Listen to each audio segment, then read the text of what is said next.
For years, he sent money home, trusting his family with everything he owned. But when he returned as a broke deportee, he finally learned the truth about their love.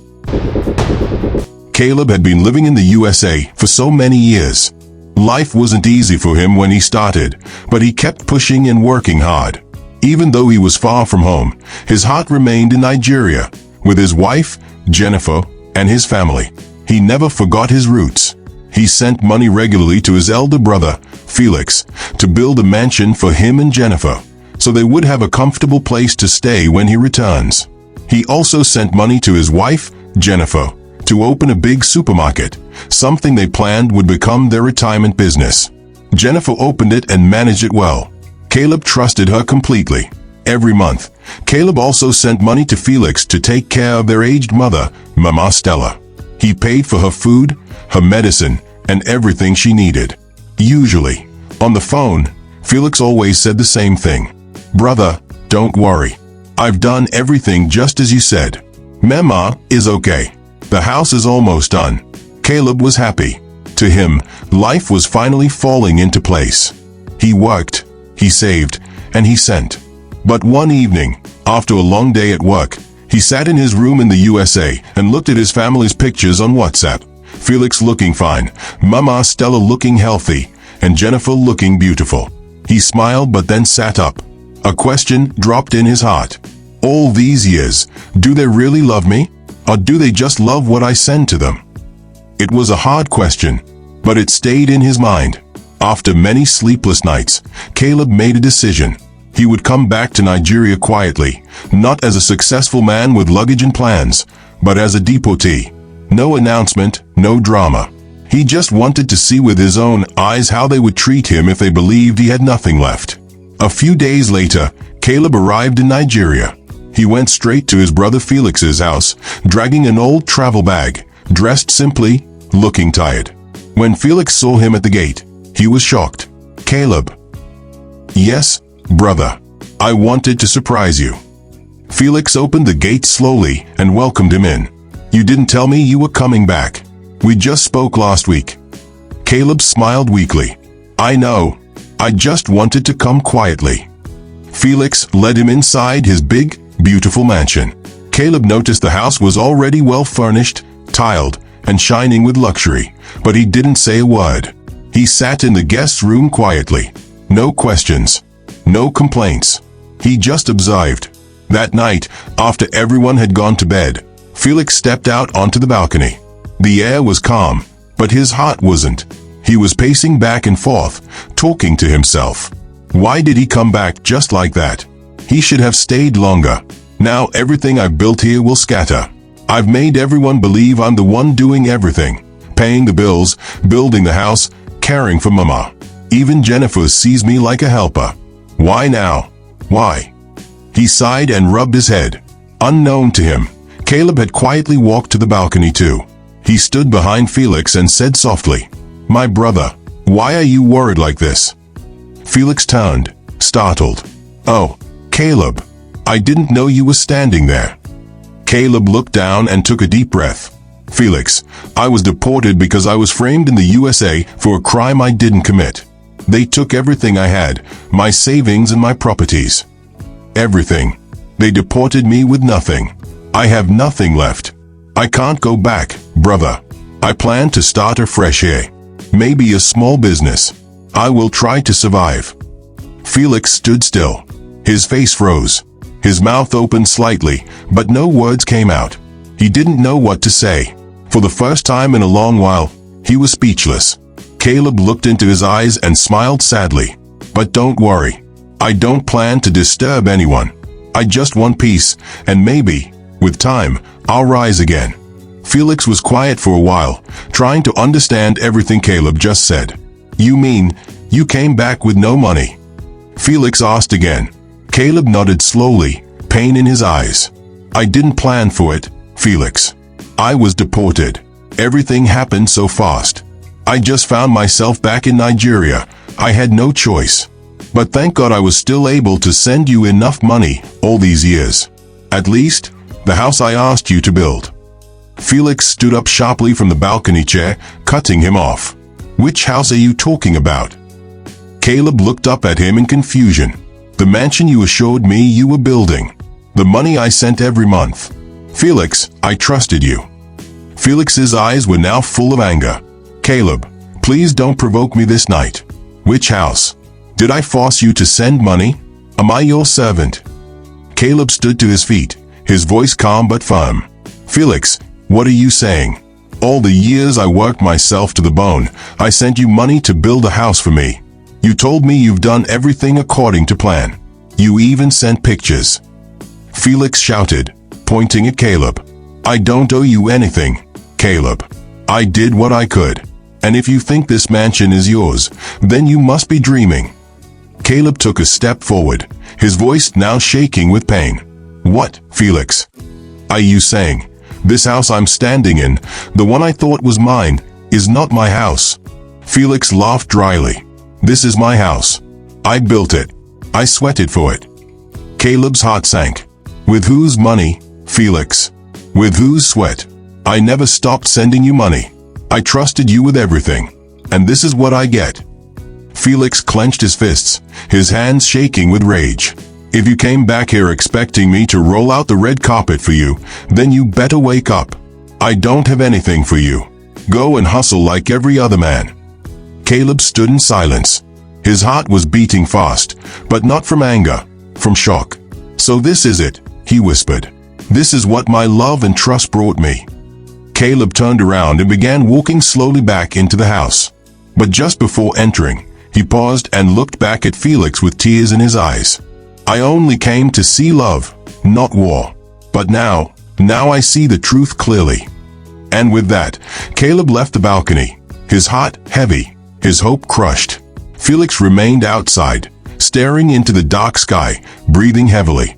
Guilt started to sneak into his chest, but he pushed it aside. The next day, both Caleb and Felix traveled to the village to see their mother. The journey was quiet, cold air sitting between them in the car. No words, no smiles, only tension. When they arrived, their aged mother, Mama Stella, came out slowly with her walking stick, smiling as she opened her arms. My sons are home. Caleb forced a weak smile and hugged her, but his heart was boiling. Felix greeted her too, acting as if nothing was wrong. They sat under the mango tree in front of the house. Chickens moved around lazily as the hot sun beat down. Suddenly, Caleb broke the silence. Mama, I suffered so much abroad. I worked day and night in the cold just to build a better life for us. I kept sending money to my brother, my own blood, to build a house for me and to take care of you. But now, Mama, this is what I get in return. Mama Stella looked confused. What are you talking about, Caleb? Caleb's voice cracked with emotion. Mama, I didn't come back rich. I was deported. They took everything I had. I returned to Nigeria with nothing. I thought at least I would have the house I worked for. But, Mama, Felix has claimed it as his own.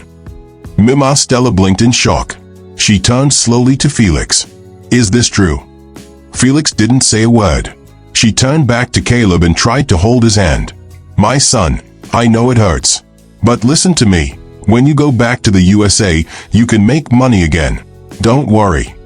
Caleb pulled his hand away, standing to his feet, voice rising. Mama, I can't go back. I told you I was deported. I came back with nothing. Nothing.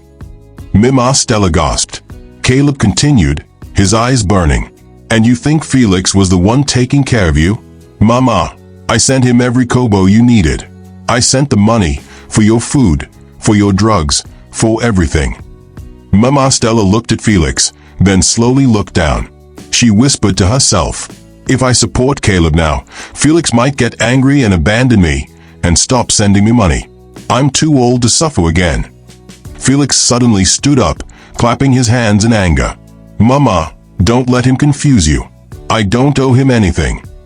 Caleb faced him. Felix, after everything I've done for you, what did you ever do for me? Just tell me one thing. One thing. Felix shouted back. Did I sign anywhere that the house is yours? Where is the paper that says the house is in your name? Caleb, you're shouting as if I was the one that deported you. Caleb's chest rose and fell as he tried to hold back tears. "Mama, I don't want to fight. I just wanted to come home and start afresh. But what kind of family does this?" Mama Stella looked from one son to the other, speechless. A mother caught in the middle of betrayal and fear. The quietness that followed was painful. Just then, a neighbor passing by noticed them and called out with excitement, "Mama Stella, see your sons. God has blessed you." But inside that compound, there was no blessing, only broken trust. The news of the tension between Caleb and Felix began to spread quietly around the village. It wasn't long before their uncles, Mr. Maxwell and Mr. George, heard of it and decided to step in. "These boys must not bring disgrace to the family," Mr. Maxwell said, stroking his white beard.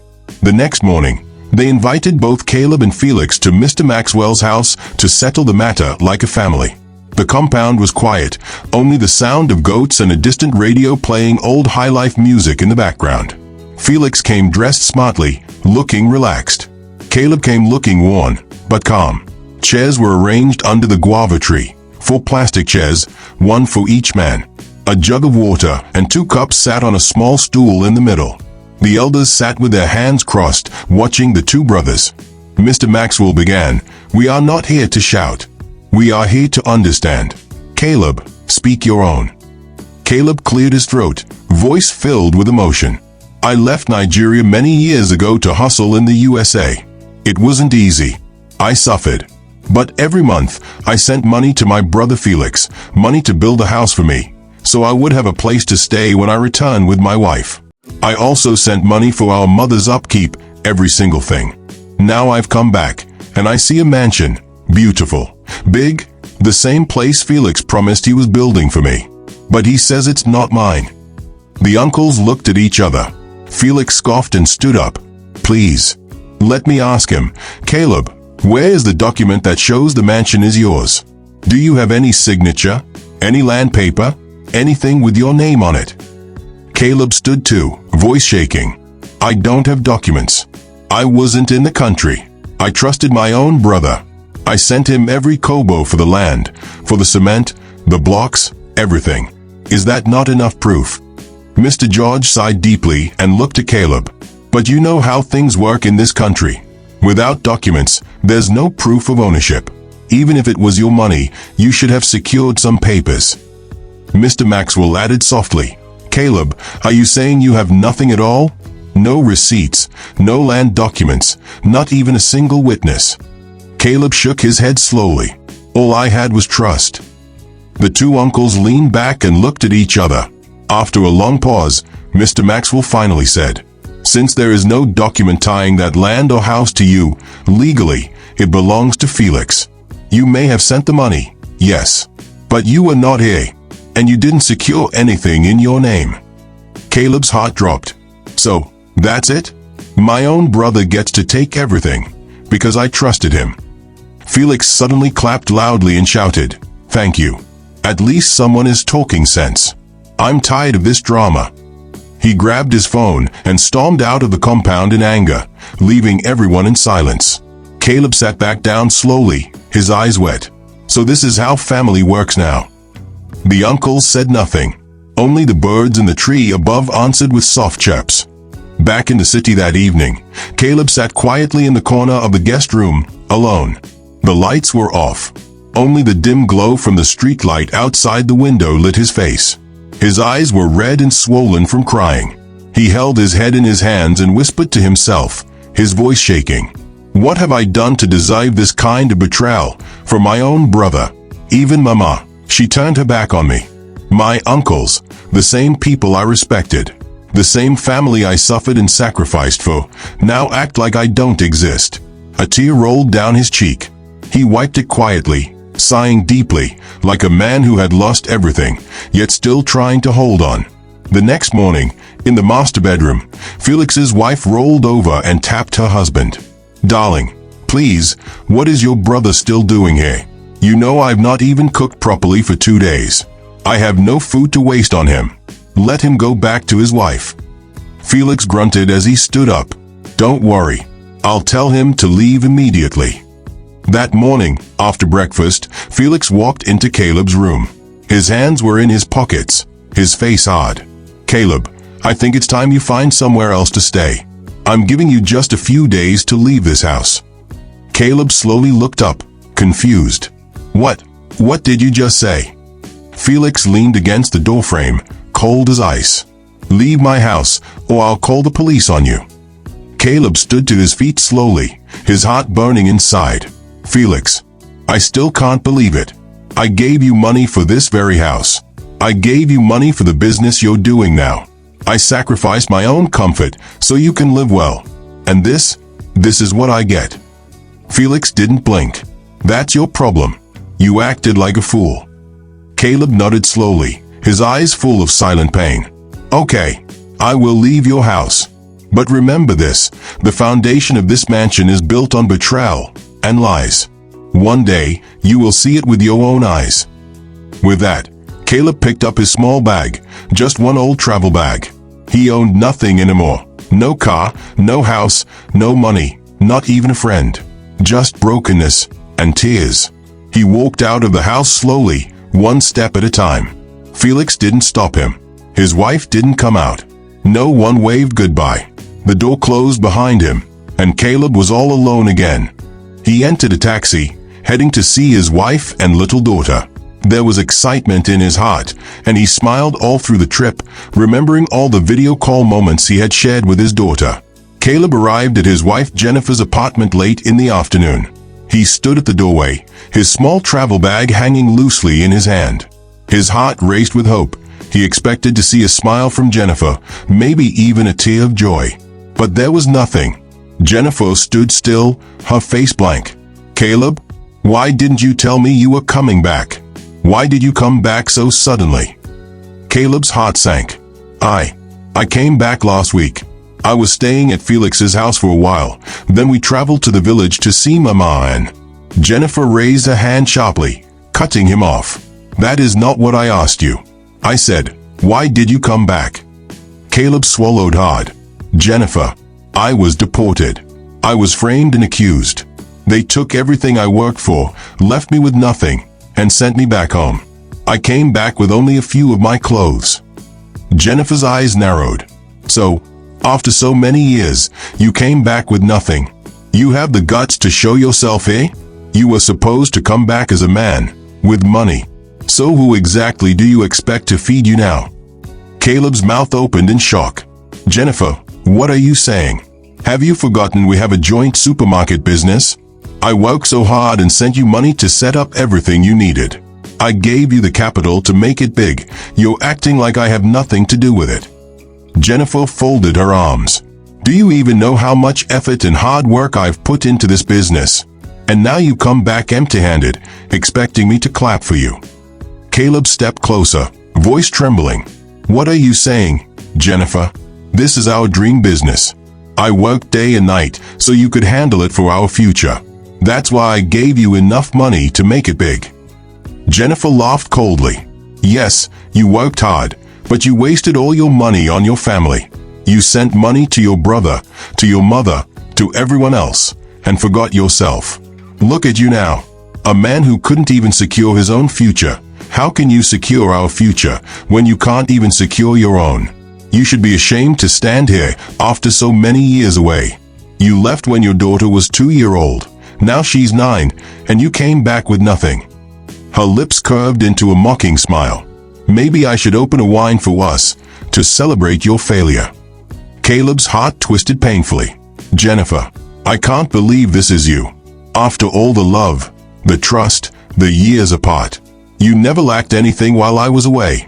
I made sure of that. I sacrificed for you." Jennifer's voice turned cold. "I can't accommodate a failure like you. I have no business with a useless man. Go back to the family you lavished your money on. They should take care of you now." Caleb's chest tightened as he fought back tears. He realized it. Every single person he had labored and sacrificed for had turned their back on him when he needed them the most. As he turned to leave, his 9-year-old daughter ran toward him, tears in her eyes. "Daddy," she cried, stretching out her arms. But before she could reach him, Jennifer's sharp voice cut through the air. "Go back inside. You've lived without a father all these years. You don't need him now." The little girl froze, her lips trembling, before slowly turning back toward the house. Caleb stood there, his whole world collapsing inside him. He turned away, walking down the street with tears streaming down his face, his small bag feeling heavier than it ever had before. Caleb walked down the lonely street, his small bag in one hand, his heart feeling heavier than the world itself. The woman he loved the most, his own wife, had just shut the door in his face. The brother he trusted with his life had stolen his house. His own mother had turned her back on him. And now, the dream he once carried, the dream of coming home to a peaceful family and a house built with his sweat, was nothing but ashes. The night breeze brushed against his skin, but it didn't cool the fire of pain in his chest. Every step he took felt like walking deeper into regret. How did I get here? He thought. Was I wrong to trust them? Was I wrong to believe blood would stand by me? Cars passed by, their headlights flashing briefly on his tired face. Nobody cared to ask why a man in clean but worn clothes was walking aimlessly with a travel bag at night. As he turned a corner, he noticed a large iron gate with a sign boldly pinned on it. Gateman needed, urgent. He stopped. His eyes stayed fixed on the paper. For a long moment, he just stood there, breathing heavily. Part of him wanted to keep walking, but another part whispered, "You have nowhere else to go. This might be the only roof over your head tonight." After a few minutes of silent debate with himself, he stepped forward, pushed the small gate, and entered. The compound was massive, white walls, a big garden, and a long driveway leading to a mansion. He felt a sharp stab in his heart. It reminded him of the house that should have been his. A tall man in a security uniform came out from a small security post near the gate. "Yes, can I help you?" Caleb cleared his throat. "I saw the sign outside.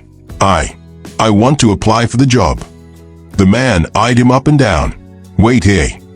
Minutes later, a middle-aged man in a neatly pressed shirt came out from the main house. "You're here for the gateman job?" "Yes, sir," Caleb replied softly. The man studied his face, then nodded. "All right. You start today. You'll stay in the small room beside the gate. Your job is to keep this place secure. You'll be paid monthly, with food provided. Do you agree?" "Yes, sir," Caleb answered quickly. His voice held no pride, only quiet relief. And just like that, the man who once sent millions across the ocean became a gateman. That night, he sat alone in the tiny gatehouse, staring at the bare walls. His mind drifted to Felix, probably relaxing in his mansion right now, sipping wine, enjoying the luxury built with Caleb's sweat. He imagined Jennifer locking up the supermarket, heading to bed without a second thought about him. Caleb closed his eyes and muttered under his breath, "This was exactly why I came back this way. I wanted to know the truth, to see if my family truly loved me, or only the money I sent. Now I know. When the money is gone, their love disappears too." However, the pain was deep, but somewhere inside him, a fire began to burn again. The fire of a man who had lost everything, yet was not done. While Caleb was settling into his new life as a gateman, far away across the city, Felix was living like a king. The mansion stood tall and proud, with shiny walls and bright lights that could be seen from the street. Every evening, the sound of music filled the compound. The neighbors often saw him driving different cars, some new, some borrowed, just to show off. Felix would sit in his wide leather chair in the sitting room, his legs stretched out, sipping cold drinks while scrolling through his phone. To anyone who visited, he was the perfect picture of a successful man. But only Felix knew the truth, that every block in the walls, every chair, every window, had been bought with the sweat and sacrifice of his brother Caleb. One sunny afternoon, there was a knock at the big glass door. When Felix opened it, two familiar faces stood there, his uncles, Mr. Maxwell and Mr. George. "Ah, my uncles. Please come in," Felix said with a wide smile. He led them into the sitting room and offered them seats. After a few moments of light talk, Mr. Maxwell leaned forward and cleared his throat. "Felix, we came because we need your help." Felix tilted his head. "Help? What happened?" Mr. George gave a small smile. "You know, times are hard. We thought of coming to you because, well, you're doing well. And besides," he glanced around the mansion, "you have more than enough." Felix folded his arms, waiting for them to continue. Mr. Maxwell looked him straight in the eyes. Felix, we know this mansion is your brother's sweat. Every coin that built this place came from him when he was in the USA.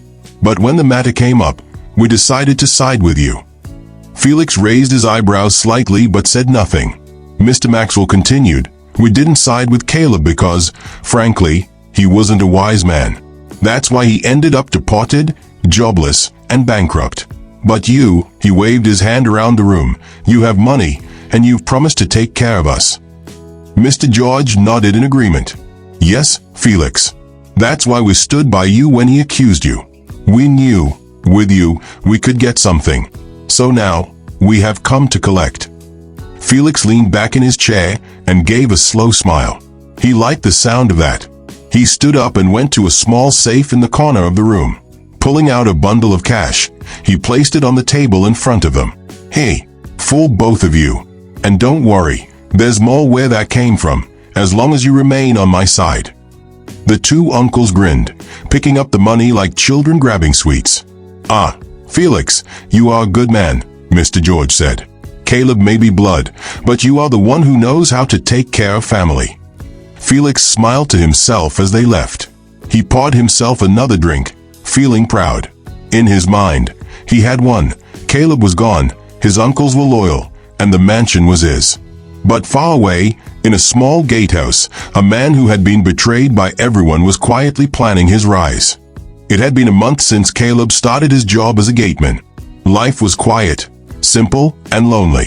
One Saturday morning, he decided to walk down the road to buy a few things. He was still in his faded gateman uniform when a voice called from across the street. Caleb, Caleb, is that you?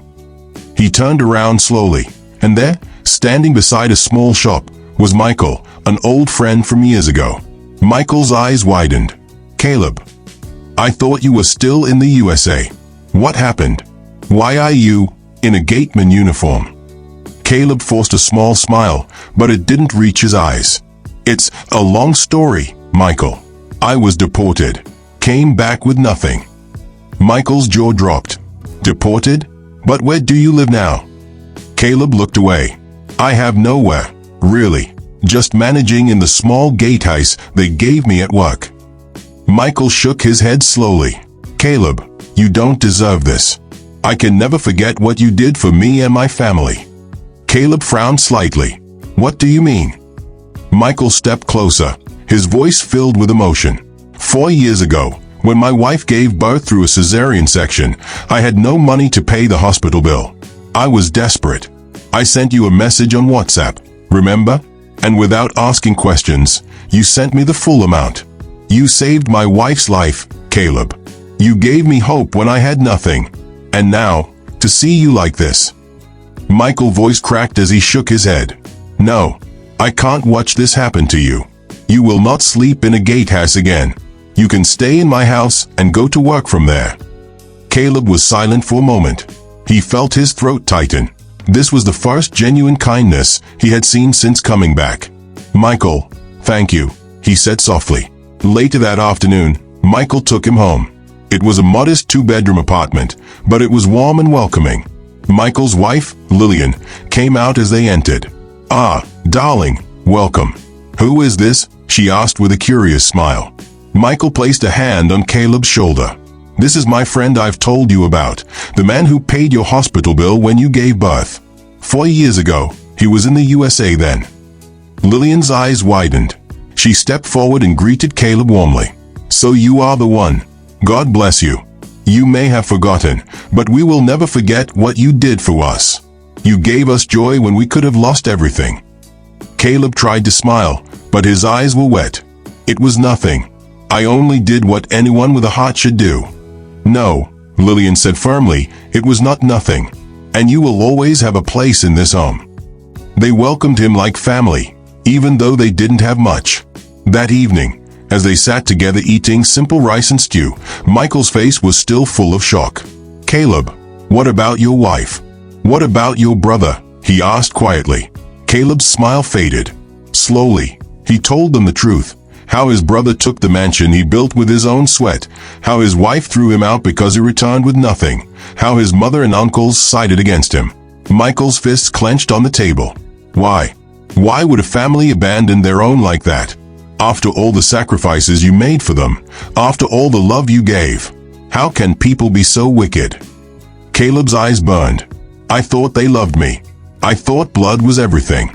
But I see now, they only loved what I could give them. Michael reached out and placed a hand firmly on Caleb's shoulder. Listen to me. You are not finished. I don't care what they've done, you will rise again.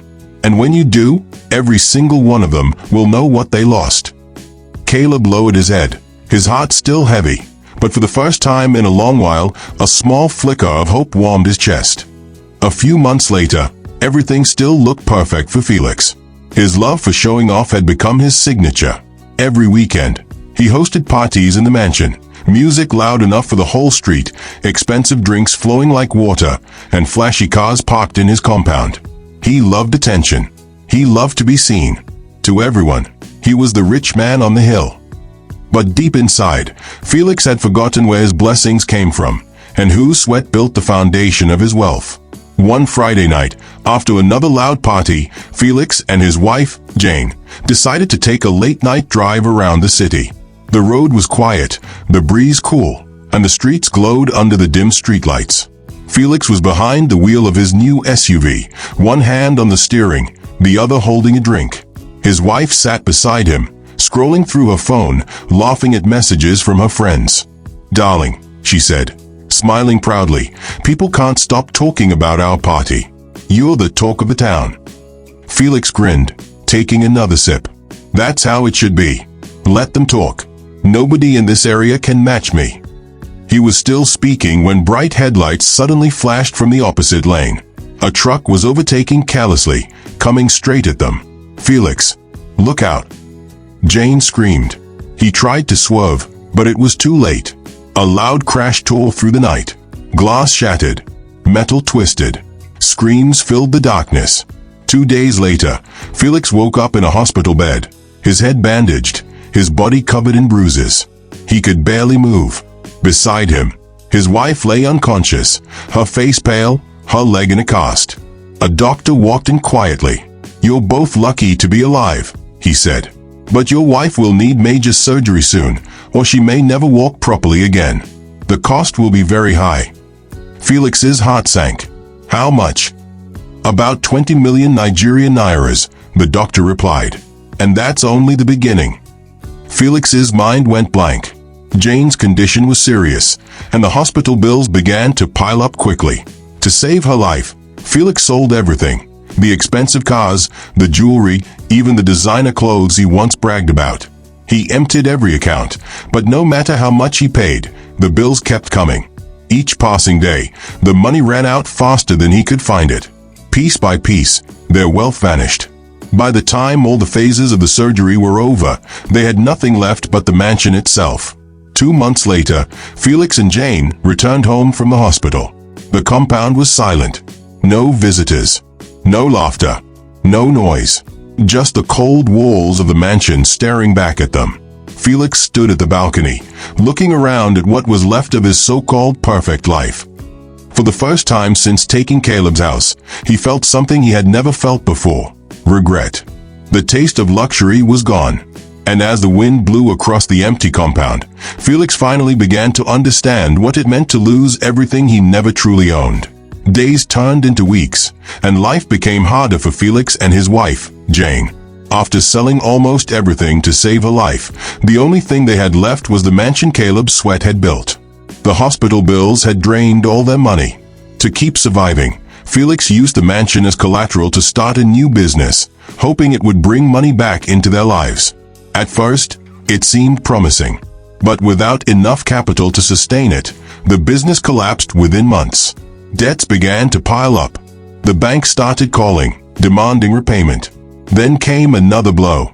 Their only son, who was studying in the USA, called home one evening. His voice trembled over the phone. "Dad, the school is threatening to expel me. My tuition fee is due, and they said I'll be deported if I don't pay soon. Please, Daddy, do something. Please." Felix's heart broke as he listened. His son had always been his pride, his proof of success. And now, even he was begging. "I'm trying, my son," Felix said softly. "Please give me a little time. I'll find a way." But there was no way. There was no money, no business, no help. Night after night, Felix sat on the balcony of the once beautiful mansion, his head buried in his hands, his mind filled with confusion and guilt. He thought of Caleb, the brother he betrayed, the man whose sweat and sacrifice built the very life now crumbling before him. One evening, Jane wheeled herself into the living room, her voice sharp and filled with bitterness. "Felix, what kind of man are you? Every man out there is hustling to feed his family, to send their children abroad. But you sit here doing nothing while our son faces deportation. Shame on you." Felix looked up weakly. "Jane, I'm trying. I've done everything I can. I even started another business. What else can I do?" Jane's eyes flashed. "Go out there and make money like every other man. I don't care how you do it, just do something. You're not a man if you can't provide for your only child." Her words pierced his chest like a knife. That night, Felix couldn't sleep. He walked around the empty rooms, remembering the noise, the laughter, the parties that once filled the air. Now, there was only silence. 2 days later, a loud knock came at the glass door. It was the bank officials, with a court order. They had come to repossess the house. Felix begged, pleaded for an extension, but it was too late. The mansion, the pride of his life, was gone. He packed their few remaining belongings into an old bag and, with trembling hands, wheeled Jane out of the compound. Jane couldn't hide her emotions as they left the mansion that once symbolized wealth and comfort. Tears rolled down her cheeks as she sat quietly in the wheelchair, sobbing softly while Felix pushed her away from the only home they had ever known. The neighbors watched silently as the once proud man slowly pushed his wife's wheelchair down the street. No home, no friends, no money, and no means to pay his son's tuition. For the first time, Felix truly understood what it meant to lose everything. Things became very hard for Felix and his family. From the bright lights of the mansion, they now found themselves in a single room that he and his wife shared. Felix was always deep in thought, wondering what to do to pay his son's tuition fee as the 6 weeks deadline approached. Meanwhile, across the city, Caleb was still living quietly with Michael and his wife, Lillian. They had taken him in when he had nothing, shared their food with him, and never once made him feel like a burden. One cool evening, Caleb called Michael and Lillian into the small living room. His face was calm, but there was something different in his eyes. "Please, sit," he said. They sat, a little curious. Caleb took a deep breath. "There's something I've been hiding from you. I was never deported." Michael blinked. "What do you mean?" Caleb's voice was steady, but it carried weight. "I had been living in the USA for many years, sending money to my brother Felix and to my wife, Jennifer. I came back to Nigeria to test them, to know if I returned broke, would they still love me, or only the money I sent. So, I lied. I wore old clothes and acted like I had lost everything." Lillian covered her mouth in shock. Caleb continued, "I needed to be sure who I could trust, who could manage my new real estate company that I'm planning to launch. My wife failed me. My brother failed me. Even my mother and uncles turned their backs. But you," he looked at Michael and Lillian, "you took me in when you had nothing yourselves. You gave me a roof, shared your food, and treated me with respect. You showed me love without asking for anything in return." Michael sat frozen, his mouth slightly open. Caleb smiled faintly. "Now, I want you, Michael, to be my managing director of my new real estate company." Lillian gasped. Are you serious?" Caleb nodded. "Yes, dead serious." Tears filled Michael's eyes. He tried to speak, but the words wouldn't come. This was a future they never imagined, a complete turn from struggling to survive to stepping into a world of possibilities. Weeks passed, and Caleb's new real estate company began to flourish. The office was always buzzing, phones ringing, clients arriving, and contracts being signed. Michael worked tirelessly as the managing director, ensuring everything ran perfectly. Lillian often stopped by to help with small tasks, proud of how far they'd come. One afternoon, Caleb called them both into his office. He looked at Michael with a smile and said, "You've done for me what my own family never did. You believed in me when I had nothing. You both deserve more than just words."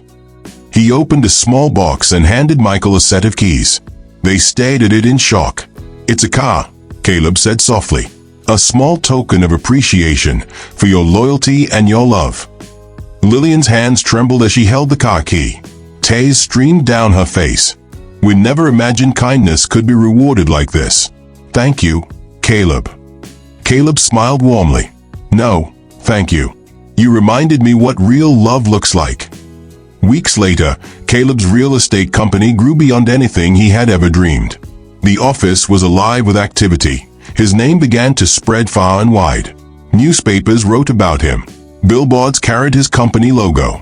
One bright morning, Caleb was invited for a live TV interview as the CEO of one of the fastest-growing estate development companies in Nigeria. The cameras captured him walking confidently into the TV studio, dressed smartly in a dark suit. Standing close by, managing the media team, was Michael, the same man who had taken him in during his darkest days. "Mr. Caleb," the TV host smiled, "your story has inspired millions.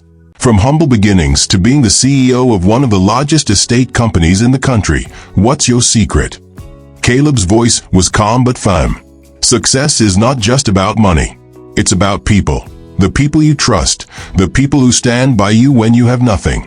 My journey taught me that real wealth is having the right heart beside you." Meanwhile, in a cramped, dimly lit one-room apartment, Felix and his wife sat on the bed watching the program. When Caleb's face appeared on the screen, they froze. Jane's voice trembled. "Is that not Caleb?" Felix's heart thumped painfully. It's him." They watched in silence as the camera showed Caleb surrounded by workers, with Michael right behind him giving instructions. The man they had both treated like nothing was now a respected millionaire. Across town, in a small rented flat, Jennifer sat on her bed scrolling through a phone. She had just seen a social media post about Caleb's success and the TV interview. Her hand shook as she stared at the screen. The same man she had called useless, the same man she rejected because she thought he had no future, was now a millionaire and a respected CEO, making headlines across the country. Her heart pounded. "I left him. For what? I threw him away because I thought he was nothing." Regret weighed heavily on her heart, and tears slowly rolled down her cheeks. 2 weeks after Caleb's interview aired, guilt began to weigh heavily on Jennifer's heart. No matter how hard she tried to move on, the image of Caleb's calm face on TV wouldn't leave her mind. At night, she could barely sleep. The man she once mocked, the man she threw out because he returned with nothing, was now everything she had ever prayed for in a husband. She wiped her eyes and whispered to herself, "I was blind, so blind." The next morning, she made a decision. Jennifer dressed simply and boarded a bus to the small neighborhood where she'd heard Felix and his wife were staying. When she arrived, she was shocked by what she saw. Felix sitting outside a small, worn-down apartment beside Jane in her wheelchair. The once proud man looked older, thinner, defeated. "Felix," she said softly. He looked up, surprised. "Jennifer." Her eyes filled with tears. "Please, don't ask questions. I just needed to see you. I saw Caleb on TV. He's doing so well. And ever since that day, I've not had peace. I can't eat. I can't sleep. I humiliated a good man." Felix sighed deeply. "You're not alone. I've been living with that pain too. Everything I touched since betraying my only brother has failed. Even my son's school in the USA is threatening to deport him because I can't pay his fees." Jennifer placed a hand on her chest. "Oh God, this is our punishment." Felix nodded. "Yes, but maybe we can ask for forgiveness before it's too late." Jane, who had been silent all along, looked up at them and said softly, "Then let's go. God might have softened his heart by now. We should all go before it's too late." Felix looked at Jennifer. "Let's go together." The next day, they set out. Felix pushed Jane's wheelchair along the road, while Jennifer walked beside them, holding her little daughter's hand. The journey was quiet. Each of them was lost in thought, haunted by memories of how they had treated the man they were now going to beg. When they arrived at the entrance of Caleb's estate office, the security men tried to stop them. "We're here to see Mr. Caleb," Felix said politely. The guards exchanged looks. "Do you have an appointment?" Before Felix could answer, Michael appeared from inside the building. His eyes widened in surprise when he saw them. "Felix? Jennifer?" he asked. Felix nodded humbly. "Please, Michael, tell him we're here. We just need a few minutes, that's all." Michael hesitated for a moment, then quietly went inside. Inside, Caleb was in a meeting with some partners when Michael whispered in his ear, "Sir, your brother and Jennifer outside. They said they want to see you." Caleb froze for a moment. The room suddenly felt heavy. "Tell them to wait," he said quietly. He ended his meeting early and walked slowly toward the entrance.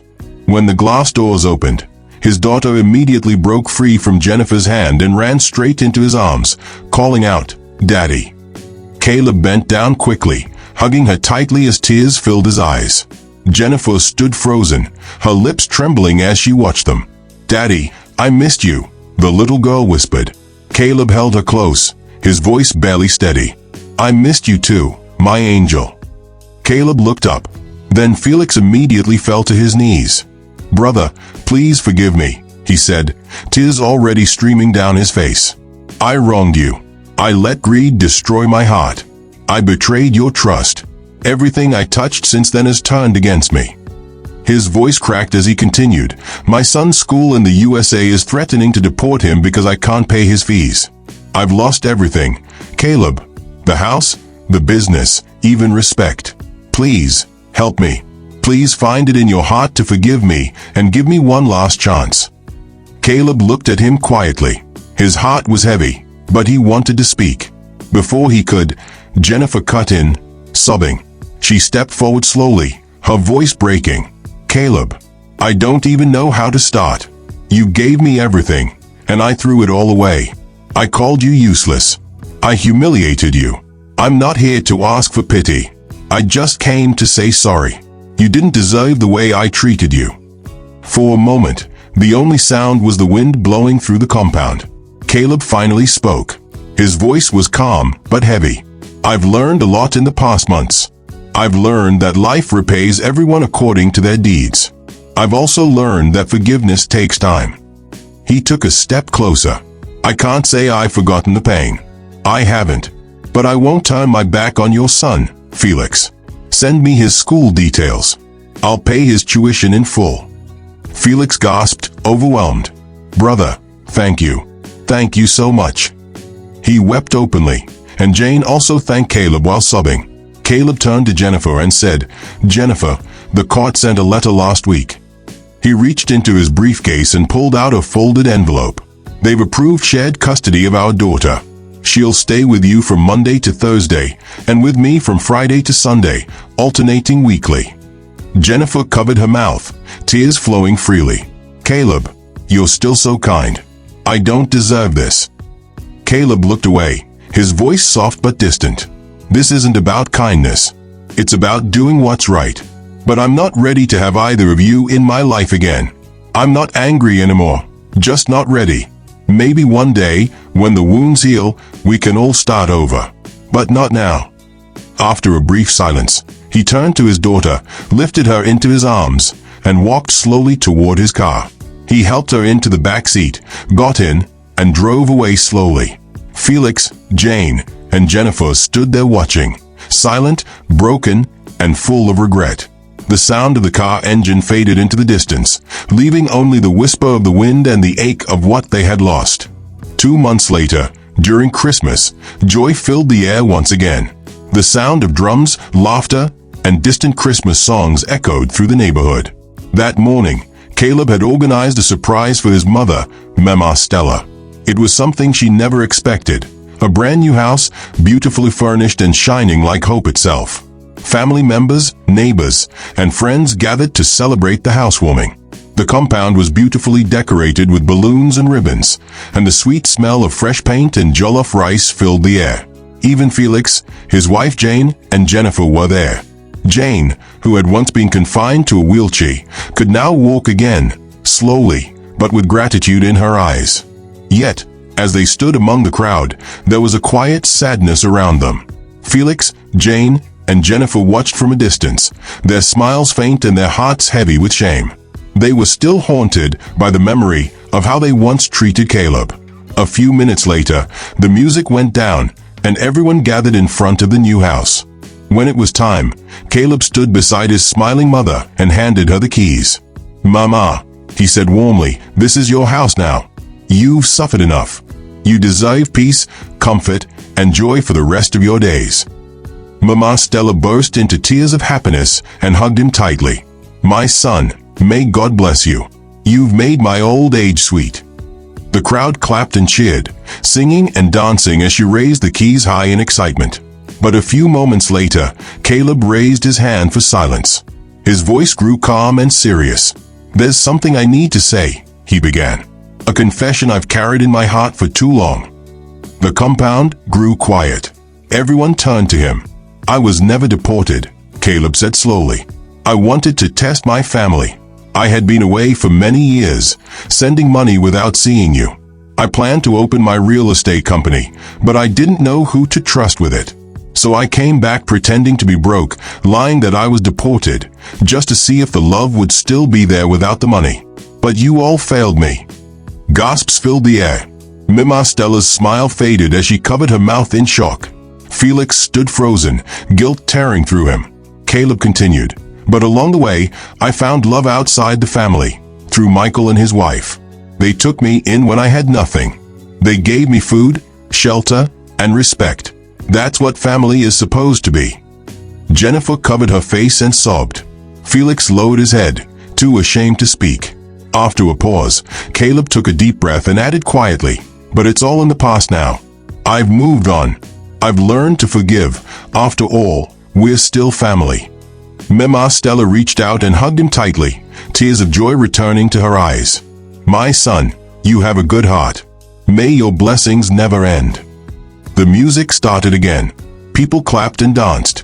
Mama Stella danced joyfully around her new house while neighbors cheered. Caleb smiled as he watched her, the pain of the past slowly melting into peace. Felix, however, stood quietly in a corner, deep in thought. He whispered to himself, "One day, my brother and I will get along again. At least he's paid all my son's tuition. Maybe that's a start." After the celebration, as Caleb walked toward his car, two familiar voices called out behind him, "Caleb." He turned and saw Mr. Maxwell and Mr. George approaching slowly. "Caleb," Mr. Maxwell began, "there's something we need to confess." Caleb crossed his arms, silent. Mr. George sighed. "It was Felix who made us side with him. He promised us money, and we allowed greed to blind us. Please, forgive us." Mr. Maxwell nodded. "Yes, my son. We're sorry. We were wrong. And we also wanted to ask if you could kindly support us financially. The economy has been hard." Caleb looked at them for a moment, his face unreadable. Then he shook his head slowly. "When I needed family, you chose money. You both showed me what greed looks like. I forgive you, but I won't repeat my mistake." Without another word, he entered his car and closed the door. They watched as the car disappeared down the road. Both of them stood there, broken, speechless, and full of regret. The man they once betrayed was gone, leaving behind a painful lesson they would never forget. The end. Moral lesson. True love isn't proven by wealth but by loyalty when everything is gone, because while money may buy comfort, only genuine hearts stand the test of time, and those who betray the ones who trusted them will one day find that regret is their only companion. Thank you for watching. If this story touched your heart, please like, share, and drop your thoughts in the comments below. And don't forget to subscribe to our channel for more emotional and inspiring stories every week.